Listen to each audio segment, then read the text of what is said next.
Inimbitahan ako ng roommate ko na sumama sa Palawan trip nila ng family niya, pero ginawa akong katulong at tagapag-alaga ng bata pagdating namin doon. Hi Ambenture, tawagin niyo na lang akong Leia, 23 years old at isang college student. 5 months ago pa nangyari to. Ngayon ko lang naisip i-share kasi parang okay na ako. Hindi na masakit, medyo funny na lang in a dark way. First time ko sanang makakapunta ng Palawan, literal na dream destination ko yon. Yung tipong dati pinapanood ko lang sa reels at sinasabi ko, one day ako rin.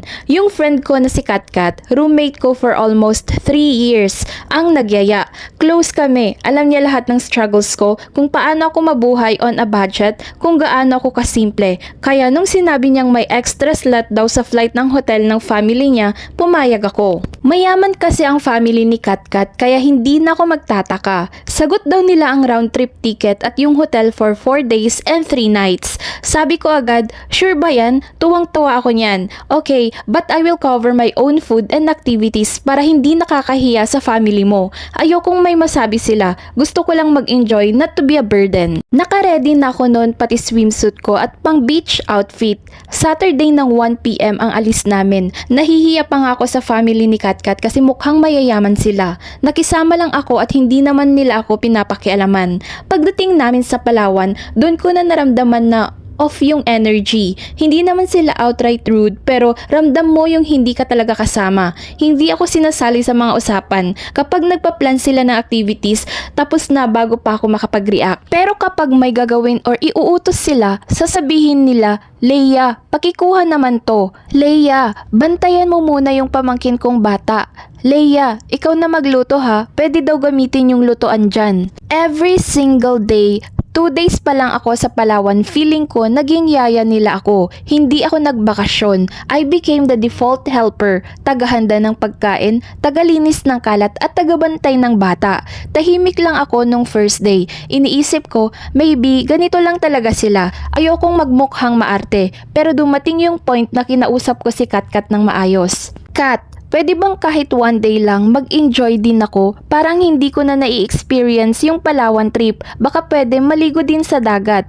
Ang sagot niya lang, Leia, wag ka namang maarte. Kunting tulong lang naman yan para sa round trip ticket mo sa Palawan. Buti nga binilhan ka pa ng ticket, 'di ba? Okay, message received. Kaya nung 3rd day namin sa Palawan, tumanggi na akong mag-alaga ng pamangkin nila. Pagod na ako. Gusto ko ring mag-island hopping. Gusto ko ring umupo sa beach na walang hawak na bata. Nagalit yung mama niya sa akin. Sinabihan akong walang utang na loob, sensitive at napakadrama. Tapos diretsahan niya akong pinalaya sa hotel room at mag-rent daw ako ng hotel na hindi sila kasama. Walang tanong kung saan ako pupunta, basta umalis daw ako. Umiyak ako at nagpakatapang. Nagtanong-tanong kung saan ang murang hotel at nanood ng TikTok. DIY tour sa Palawan. Initial plan ko talaga was to go home na lang. Umuwi na agad. Pero bigla kong naisip, meron naman akong 30,000 na pocket money. Bayad na yung 4 days and 3 nights ko. Nandun na ako. Last day ko na dahil kinabukasan nun uuwi na ako.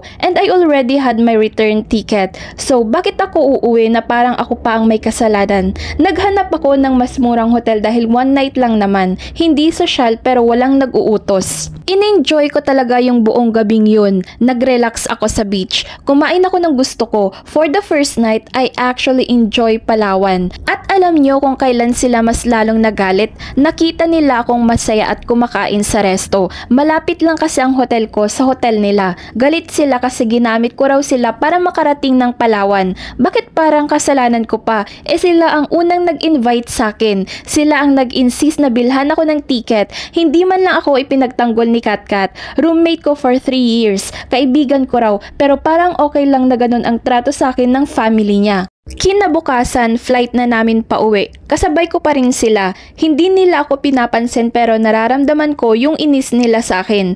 Pagdating namin sa Manila, umiwas agad ako. Nag-taxi agad ako at umuwi sa apartment. So after that, lumipat na lang ako ng apartment. Walang announcement kay Katkat because sometimes choosing peace means walking away kahit matagal mo nang kilala ang iiwan mo. Hindi ako nagbakasyon para maging katulong and I don't need to stay where I'm treated small. Good luck and God bless na lang sa family mo, Kat. Sana mabasa mo to.